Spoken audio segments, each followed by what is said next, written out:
Russia Ukraine യുദ്ധം മുൻപെങ്ങുമില്ലാത്ത വിധം കടുത്ത ഘട്ടത്തിലേക്ക് കടക്കുന്നു എന്നതിന്റെ സൂചനകൾ നൽകിക്കൊണ്ട് റഷ്യൻ തലസ്ഥാനമായ മോസ്കോയെ ലക്ഷ്യമിട്ട് യുക്രൈൻ സൈന്യത്തിന്റെ വൻ വ്യോമാക്രമണം. വ്ളാഡിമിർ പുടിന്റെ ഔദ്യോഗിക അധികാര കേന്ദ്രങ്ങളെയും റഷ്യയുടെ തന്ത്രപ്രധാന സൈനിക താവളങ്ങളെയും ലക്ഷ്യമിട്ടാണ് യുക്രൈൻ ആയുധധാരികളായ ഡ്രോണുകൾ അയച്ചത്. എന്നാൽ റഷ്യൻ വ്യോമ പ്രതിരോധ സംവിധാനങ്ങൾ ഈ വലിയ ആക്രമണ നീക്കത്തെ വിജയകരമായി തകർത്തതായാണ് റഷ്യൻ പ്രതിരോധ മന്ത്രാലയം അവകാശപ്പെടുന്നത്. മോസ്കോ സമയം മെയ് 17 ഉച്ചയ്ക്ക് 2 മണി മുതൽ രാത്രി 9 മണി വരെയുള്ള സമയത്തിനുള്ളിൽ റഷ്യയുടെ വ്യോമാതിർത്തിക്കുള്ളിൽ കടന്ന 36 യുക്രൈനിയൻ ഡ്രോണുകൾ തങ്ങളുടെ വ്യോമ പ്രതിരോധ സേന വിജയകരമായി തടയുകയും വെടിവെച്ചിടുകയും ചെയ്തതായി മോസ്കോ ഔദ്യോഗികമായി സ്ഥിരീകരിച്ചു. സമീപകാലത്ത് റഷ്യൻ ഭൂപ്രദേശങ്ങൾക്ക് നേരെ യുക്രൈൻ നടത്തിയ ഏറ്റവും വിപുലവും ആസൂത്രിതവുമായ ഡ്രോൺ ആക്രമണ പരമ്പരകളിൽ ഒന്നായാണ് ഇത് വിലയിരുത്തപ്പെടുന്നത്. റഷ്യയുടെ പടിഞ്ഞാറൻ തെക്കൻ മേഖലകളെ ഒന്നടങ്കം ഭീതിയിലാക്കിയ ഈ വ്യോമാക്രമണം വളരെ വിശാലമായ ഒരു പരിധിക്കുള്ളിലാണ് വ്യാപിച്ചു കിടന്നത്. Crimea, Belgorod, Bryansk, Kursk, Novgorod, Rostov, Smolensk, Moscow, Krasnodar എന്നീ പ്രധാന പ്രവിശ്യകൾക്ക് പുറമെ അസോവ് കടലിന് മുകളിലൂടെയും യുക്രൈൻ ഡ്രോണുകൾ പാഞ്ഞെത്തി. ഇത്രയും വലിയൊരു വിസ്തൃതിയിൽ ഒരേ സമയം വ്യോമാക്രമണം നടത്താൻ യുക്രൈൻ തുനിഞ്ഞത് റഷ്യൻ പ്രതിരോധ നിരയെ ഞെട്ടിച്ചിട്ടുണ്ട്. റഷ്യൻ തലസ്ഥാനമായ മോസ്കോ നഗരത്തിന്റെ സുരക്ഷാ വലയങ്ങളെ ഭേദിക്കാൻ യുക്രൈൻ ഡ്രോണുകൾക്ക് കഴിഞ്ഞു എന്നത് റഷ്യയെ കടുത്ത ജാഗ്രത പാലിക്കാൻ പ്രേരിപ്പിക്കുന്ന ഘടകമാണ്. ആക്രമണം ഉണ്ടായതിനെ തുടർന്ന് പടിഞ്ഞാറൻ റഷ്യയിലുടനീളം വ്യോമ പ്രതിരോധ സംവിധാനങ്ങൾ സജീവമാവുകയും സൈന്യത്തിന് അതീവ ജാഗ്രതാ നിർദ്ദേശം നൽകുകയും ചെയ്തു. അതിർത്തി കടന്നെത്തിയ ശത്രു വിമാനങ്ങളെയും ഡ്രോണുകളെയും റഡാറുകൾ തിരിച്ചറിഞ്ഞതോടെയാണ് പ്രതിരോധ മിസൈലുകൾ പ്രയോഗിച്ചത്. റഷ്യൻ വ്യോമാതിർത്തിക്കുള്ളിലേക്ക് കടന്ന ഡ്രോണുകളെല്ലാം തങ്ങളുടെ ലക്ഷ്യസ്ഥാനങ്ങളിൽ എത്തുന്നതിനു മുൻപ് തന്നെ വായുവിൽ വെച്ച് തകർക്കാൻ കഴിഞ്ഞെന്നാണ് അധികൃതർ വ്യക്തമാക്കുന്നത്. പല പ്രധാന റഷ്യൻ നഗരങ്ങളിലും സൈനിക സ്ഥാപനങ്ങൾക്ക് നേരെ വലിയ നാശനഷ്ടങ്ങൾ വരുത്താനായിരുന്നു യുക്രൈന്റെ പദ്ധതിയെന്ന് റഷ്യ ആരോപിക്കുന്നു.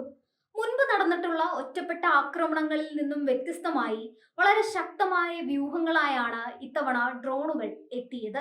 യുക്രൈൻ അതിർത്തിയോട് ചേർന്ന് കിടക്കുന്ന ബെൽഗോറോഡ്, ബ്രയാൻസ്ക്, കുർസ്ക് എന്നീ മേഖലകളിലാണ് ഏറ്റവും കൂടുതൽ ഡ്രോൺ സാന്നിധ്യം ഉണ്ടായതെന്നാണ് റിപ്പോർട്ടുകൾ.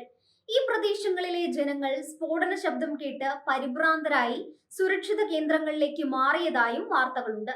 റഷ്യൻ നഗരങ്ങളിലെ ജനവാസ കേന്ദ്രങ്ങൾക്ക് മുകളിലൂടെ കടന്നുപോയ ഡ്രോണുകളിൽ ചിലതിന്റെ അവശിഷ്ടങ്ങൾ ജനപ്രിയ പാർക്കുകളിലും റോഡുകളിലും പതിച്ചിട്ടുണ്ട്. കരിങ്കടൽ മേഖലയിലെ തന്ത്രപ്രധാനമായ ക്രിമിയൻ പെനിസുലയ്ക്ക് നേരെയും ഇതേ സമയത്ത് തന്നെ ആക്രമണമുണ്ടായി.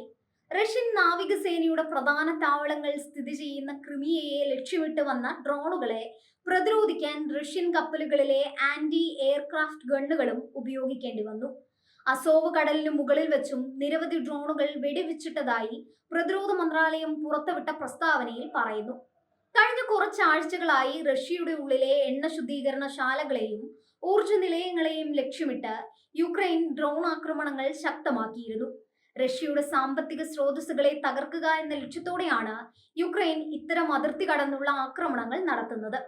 എന്നാൽ മോസ്കോ നഗരത്തെ തന്നെ ലക്ഷ്യമിട്ട് ഇത്രയധികം ഡ്രോണുകൾ ഒരേ സമയം അയച്ചത് റഷ്യൻ ഭരണകൂടത്തിന് വലിയൊരു വെല്ലുവിളിയാണ് ഉയർത്തിയിരിക്കുന്നത്. തങ്ങളുടെ അത്യാധുനിക വ്യോമ പ്രതിരോധ മിസൈലുകളായ പാൻസർ S-400 സംവിധാനങ്ങളാണ് യുക്രൈൻ ഡ്രോണുകളെ തകർക്കാൻ സഹായിച്ചതെന്ന് റഷ്യ അവകാശപ്പെടുന്നു. നിരീക്ഷണ ഡ്രോണുകളും ചാരവിമാനങ്ങളും നൽകുന്ന കൃത്യമായ വിവരങ്ങളുടെ അടിസ്ഥാനത്തിലാണ് യുക്രൈൻ ഈ ഡ്രോണുകൾ നിയന്ത്രിച്ചിരുന്നത്. അത്യാധുനിക സാങ്കേതിക വിദ്യ ഉപയോഗിച്ച് നിർമ്മിച്ച ജാമിംഗ് സംവിധാനങ്ങൾ ഉപയോഗിച്ച് ചില ഡ്രോണുകളുടെ നിയന്ത്രണം നഷ്ടപ്പെടുത്താനും റഷ്യൻ സൈന്യത്തിന് കഴിഞ്ഞു. ഈ ആക്രമണത്തിൽ ഏതെങ്കിലും തരത്തിലുള്ള വലിയ നാശനഷ്ടങ്ങളോ ജീവഹാനിയോ ഉണ്ടായതായി റഷ്യൻ അധികൃതർ ഔദ്യോഗികമായി റിപ്പോർട്ട് ചെയ്തിട്ടില്ല. എങ്കിലും വെടിവെച്ചിട്ട ഡ്രോണുകളുടെ അവശിഷ്ടങ്ങൾ വീണ് ചിലയിടങ്ങളിൽ ചെറിയ രീതിയിൽ തീപിടുത്തങ്ങൾ ഉണ്ടായതായി പ്രാദേശിക മാധ്യമങ്ങൾ റിപ്പോർട്ട് ചെയ്യുന്നുണ്ട്. തങ്ങളുടെ ആക്രമണങ്ങളെല്ലാം പരാജയപ്പെട്ടു എന്ന റഷ്യയുടെ വാദത്തോട് യുക്രൈൻ സൈനിക വക്താക്കൾ ഇതുവരെ പ്രതികരിച്ചിട്ടില്ല. തങ്ങളുടെ രാജ്യത്തിനു നേരെ തുടർച്ചയായി റഷ്യ നടത്തുന്ന മിസൈൽ ആക്രമണങ്ങൾക്ക് പകരമായാണ് റഷ്യൻ ഭൂപ്രദേശങ്ങളിലേക്ക് ഡ്രോണുകൾ അയക്കുന്നതെന്നാണ് യുക്രൈന്റെ നയം.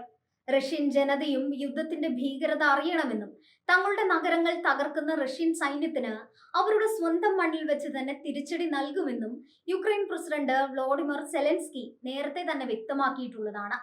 ഈ വിപുലമായ ആക്രമണ നീക്കം പരാജയപ്പെടുത്തിയതുവഴി തങ്ങളുടെ പ്രതിരോധ ശേഷി എത്രത്തോളം ശക്തമാണെന്ന് ലോകത്തിനു മുന്നിൽ തെളിയിക്കാൻ റഷ്യക്ക് കഴിഞ്ഞെന്നാണ് ക്രെംലിൻ വിലയിരുത്തുന്നത്.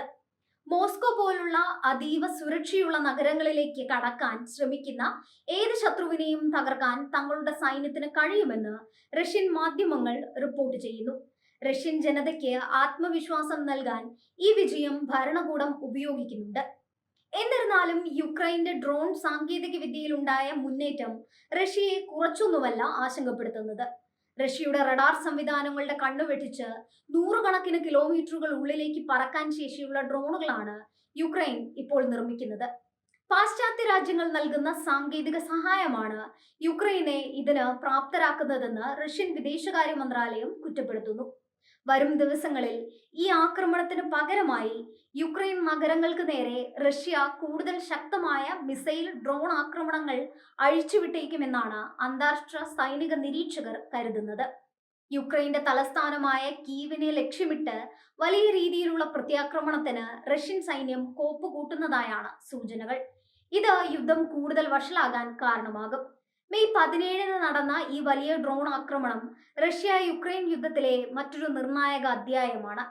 റഷ്യൻ പ്രതിരോധ നിര ഈ ആക്രമണത്തെ വിജയകരമായി ചെറുത്തു എന്ന് അവകാശപ്പെടുമ്പോഴും റഷ്യയുടെ ഉള്ളറകളിലേക്ക് നേരിട്ട് ചെന്ന് പ്രഹരിക്കാനുള്ള യുക്രൈന്റെ ശേഷി തള്ളിക്കളയാനാവില്ല. ഇരു രാജ്യങ്ങളും തമ്മിലുള്ള ഈ വ്യോമാക്രമണ പരമ്പരകൾ യൂറോപ്പിലെ സുരക്ഷാ സാഹചര്യങ്ങളെ കൂടുതൽ പ്രവചനാതീതമാക്കുകയാണ്.